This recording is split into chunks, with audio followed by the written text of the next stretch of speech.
இன்றே டவுன்லோட் செய்து உங்கள் ஃபேவரட் ஷோக்களை என்ஜாய் பண்ணுங்க.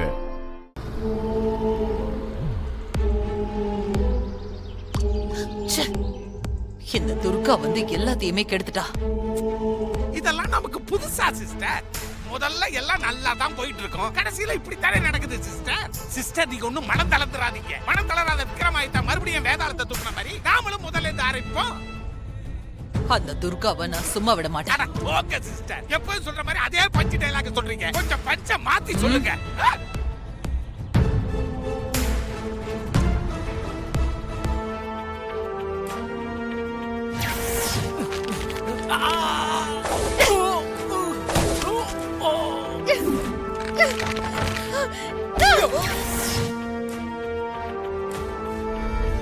உன் மகளுக்கு மறந்து போன பழைய நினைவுகள் திரும்ப வர ஒரு வழி இருக்குமா?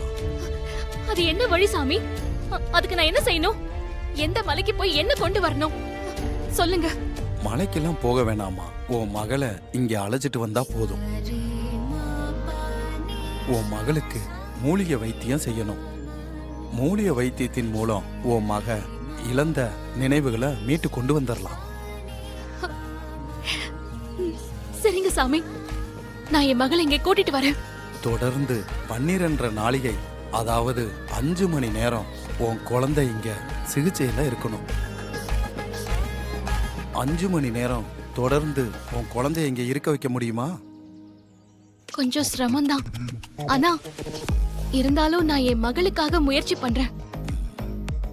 நீங்க அந்த மூலிகை வைத்தியத்தை என் மகளுக்காக செஞ்சு பழைய நினைவுகளை கொண்டு வந்தா அது எனக்கு சந்தோஷம்தான் சாமி. அதுக்காக நான் என்ன ரிஸ்க் வேணாலும் எடுப்பேன். சரி, நாளைக்கு காலையில உன் மகளை எப்படியாவது இங்க கொண்டு வந்து விட்டு நான் தொடர்ந்து 5 மணி நேரம் மூலிகை சிகிச்சை கொடுக்கறேன். அதுக்கப்புறம் உன் மகளுக்கு பழைய நினைவுகள்லாம் வந்துடும். உன்னை அம்மான்னு எல்லாரும் முன்னாடியும் சொல்லுவா, போதுமா? சரி, என் மக பழைய மாதிரி என்ன துர்காமான்னு கூப்பிட்டா அதுவே எனக்கு போதும் சாமி. எனக்கு வேற எதுவுமே தேவையில்லை. அது நடக்கும். நாளைக்கு உன் மகளோட வா. ஒண்ணு மட்டும் நல்லா ஞாபகம் வச்சுக்க, தொடர்ந்து 5 மணி நேரம் உன் மக சிகிச்சையில இருக்கணும். அதுக்கு எந்த இடைஞ்சலும் வராம நீ பாத்துக்கணும். சரிங்க சாமி, நான் பாத்துக்கிறேன். போயிட்டு வா. ஓம் நமச்சிவாய. துர்கா வந்துட்டியா? குழந்தைக்கு என்னாச்சு?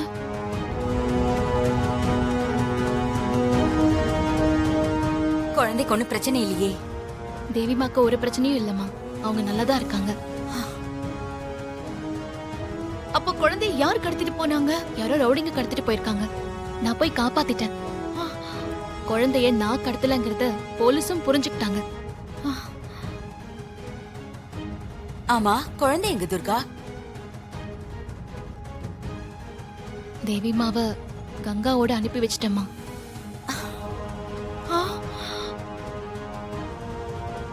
எதுக்கு துர்கா குழந்தைய அவங்க கூட அனுப்பி வச்ச? நம்ம குழந்தைய நம்ம வீட்டுக்கு கூட்டிட்டு வர வேண்டியதானே? பாத்தீங்களா பாசமலைய? பெரியம்மா சொன்ன மாதிரி தேவி நீ நம்ம வீட்டுக்கு கூட்டிட்டு வந்திருக்கலாமே துர்கா. எதுக்கு நீ கூட்டிட்டு வரல? அது முடியாத ஹாசினி. இப்போதைக்கு நிலைமை நமக்கு சாதகமா இல்ல. லீகலா இப்போ தேவிமா அவங்களோட குழந்தை இனியாவா இருக்கா. அதுக்கான ஆதாரமும் அவங்க கிட்ட இருக்கு.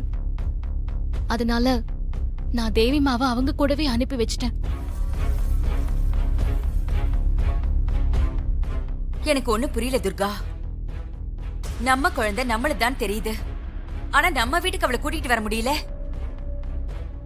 தேவி அம்மாக்கு பழைய ஞாபகம் வந்தாதான் இந்த பிரச்சனைக்கு ஒரு தீர்வே கிடைக்கும் துர்கா.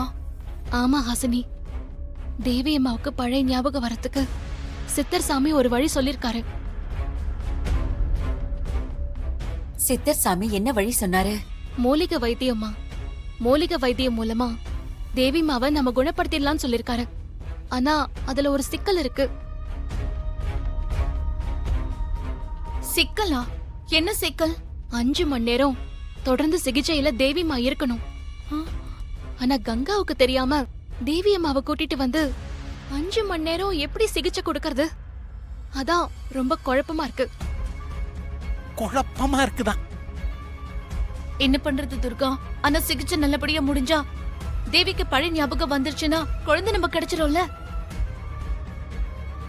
ஏற்கனவே கங்காவுக்கு தெரியாம சூர்யாவை பார்க்க கூட்டிக்கிட்டு போன மாதிரி ஏதாவது முயற்சி பண்ணு துர்கா. ஆமா.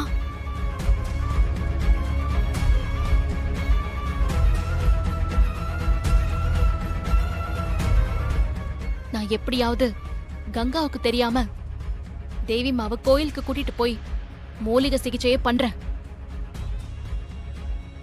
தேவி மாவுக்கு பழசெல்லாம் ஞாபகத்துக்கு வர வைக்கிறேன். நீ என் கூட கோயிலுக்கு வரணும். கோயிலுக்கு வந்தா உனக்கு சித்தர் சாமி மூலிகை வைத்தியம் செஞ்சு மறந்து போன பழைய ஞாபகத்தை வர வச்சிருவாரு. துர்காமாவை நம்புடா, நான் உண்மையதான் சொல்றேன். ஆனா நீ கோவில்ல 5 மணி நேரம் இருக்கணும். அவ்வளவு நேரம் எப்படி உங்க கூட நான் இருக்க முடியும்? அம்மா தேடுவாங்களே. கண்டிப்பா தேடுவாங்க. ஆனா நான் சொல்ற மாதிரி செஞ்சா உன்னை தேட மாட்டாங்க. என்னடா அப்படி பாக்குற? ஏற்கனவே நீ சூர்யாவை பார்க்க கங்கா அம்மாவுக்கு தெரியாம ஜெயிலுக்கு வந்த மாதிரி இப்போவும் அம்மாவுக்கு தெரியாம வந்து என் கூட கோயிலுக்கு வரணும். ப்ளீஸ் தேவிமா, எனக்காக நீ இந்த ஒரே ஒரு தடவை மட்டும் உதவி பண்ணு. என் கூட கோயிலுக்கு வாடா. என் உயிரை நீங்க 2 தடவை காப்பாத்திட்டீங்க. நல்லவங்களா இருக்கீங்க. அதனால நீங்க சொல்றத நான் கேக்குறேன். ஆனா இப்ப 2 பேரும் கங்கா அம்மாக்கு தெரியாம எப்படி கோயிலுக்கு போறது? அதுவும் இல்லாம 5 மணி நேரம் கோயில்ல இருக்க முடியுமா? நான் சொல்ற மாதிரி நீ போய் அம்மா கிட்ட சொல்லிட்டு ரூமுக்கு வந்துரு. மத்தத நான் பாத்துக்கிறேன், சரியா? என்ன சொல்லணும்?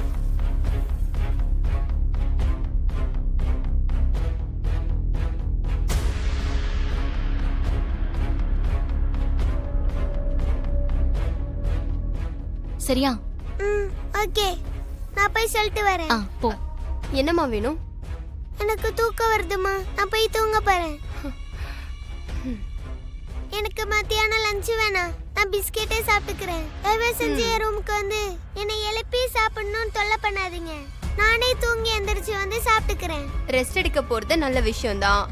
அதுக்காக ஏன்டா லஞ்ச் வேணான்ற?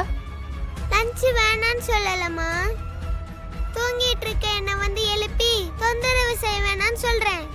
நானே எந்திரிச்சு வந்து சாப்பிட்டுக்கிறேன்னு சொல்றேன். நேத்து அந்த ரவுடிங்க என்ன கடத்திட்டு போனதுல இருந்து டயர்டா இருக்குமா. நான் ரொம்ப நேரம் தூங்கினாலும் தூங்கிடுவேன். அதனால எனக்கு பசிச்சா நானே வந்து சாப்பிட்டுக்கிறேன். சரி, நீ போய் தூங்கு. அம்மா உன்னை டிஸ்டர்ப் பண்ண மாட்டேன். தேங்க்யூமா.